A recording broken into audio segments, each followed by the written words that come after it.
we got the value of 1, and if it's not connected, it's 0.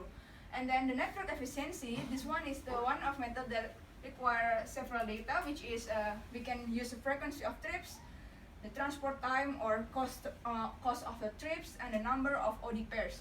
And it shows the better efficiency because it really captures by several parameters. And then we have a degree of betweenness. The degree also just need the number of the connection to other links, and it also doesn't need many data. Next, for the methodology, so we try to do some steps in this very quick 3 days.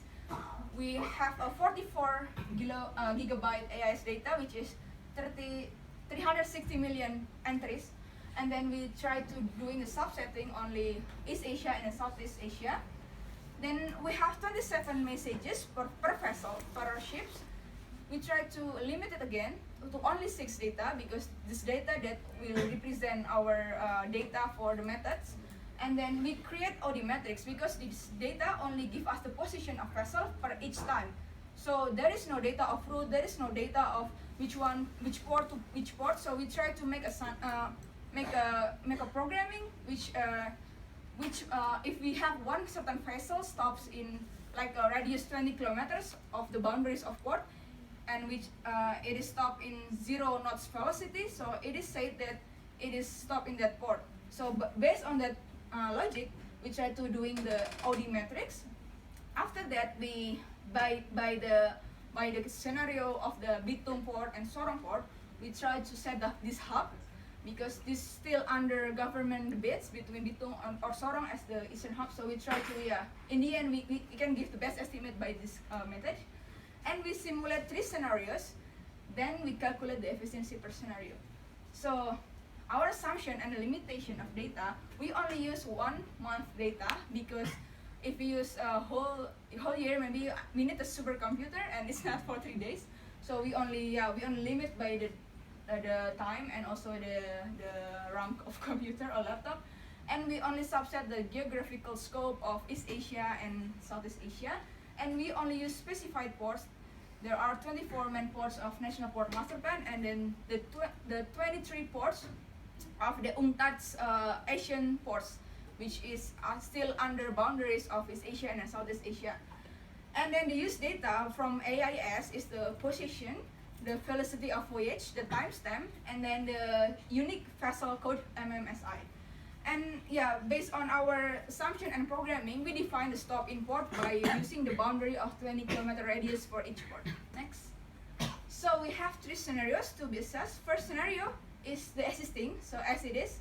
And then the first one, the best one is as it is. And the scenario 1, we try to connect the international route right now, plus the toll out planning. So we doing the pendulum things, plus we apply Bitung as the hub port to connect Indonesia to the Eastern Indonesia directly to Hong Kong, Kaohsiung, Tokyo, and so on. And the scenario 2, we replace Bitung and we use Sorong instead in West Papua.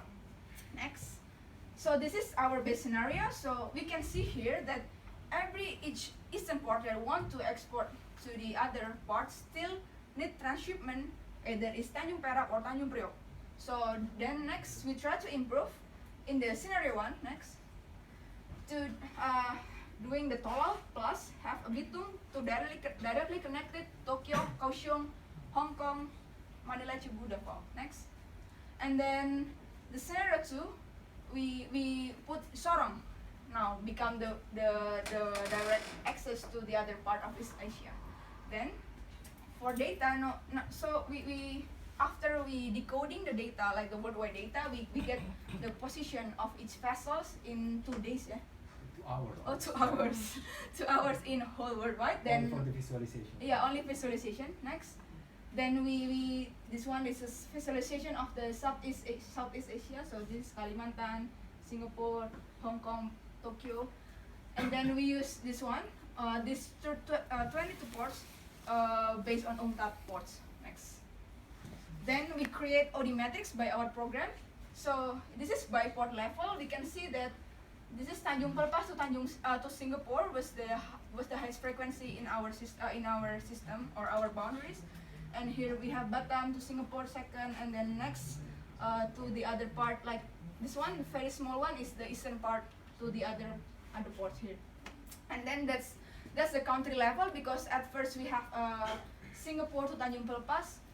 That's why in country level it also shows that Singapore to Malaysia gives the highest frequency. Next. Then the result of our analysis, first in the best scenario, we doing the analysis of the betweenness centrality. So this one is the nodes that crossing each other, and this one is the degree of the betweenness. From this picture, we can see that Tanjung Priok, Tanjung Perak, Batam, and Singapore are the best connected in the network of the ASEAN. But the limitation is because it's only based on connected connection and the location, and it very depends on the connection. So somehow it cannot capture like the demand and so on. Next, and then we compare the degree of betweenness and the betweenness value. So the Tanjung Priok has the highest index here of betweenness among the port in Asia, and Tanjung Priok has a similar degree with Singapore. This one, the dark blue. And Sorong, when we compare to the other hub port, the future hub port in Indonesia, it is said that Sorong has the better one than Makassar and Bitung. Next, and then by the efficiency value, under the three scenario, this is the result. So in the best case, we have 2.5 trips per day, the efficiency.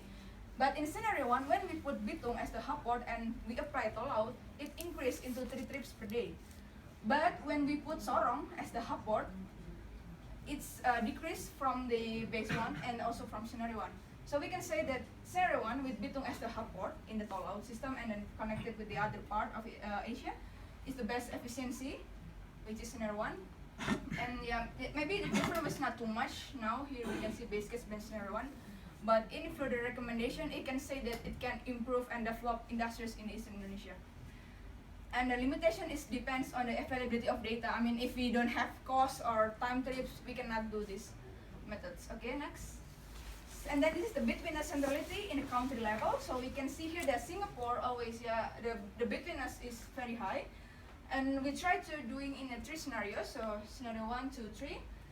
We can see that when the Eastern Indonesia connected, so the other countries were decreasing the value. But we can see here in Indonesia, in the best scenario, and then compared to other scenarios, the betweenness was increasing because we connect the eastern part. Next. So the conclusion based on our research question, which is how is the most efficient shipping network design in Indonesia to or from the ASEAN based AIS data, we have the conclusion that in the best scenario, Sorong becomes the best hub in the eastern part. But then when we apply 3 different scenarios, best scenarios, scenario 1 with Bitung, scenario 2 with Sorong, Bitung gives us the better role of the hub ports and give the more efficiency and the betweenness centrality compared to others. And adding the hub port doesn't guarantee the improvement of efficiency and connectivity, because it doesn't guarantee the economic scale that we can bring to the other part of the world. Next. So our recommendation for further research, we recommend to use the long period data, so maybe it's 1 year or 1 month, and then we need to check the physical status of port and vessel. So it doesn't say that, okay, we need to improve this one, but we need to also reflect with the draft of port, with the container operations and so on. And then we need to check the upcoming development plan of each suggested ports. We can use more ports, so we can capture more relevance of the demand and the industries there. And we can integrate this data with the hinterland connections between industries and the ports. So it's not only just end by port to port. Okay, so thank you from us. So any questions?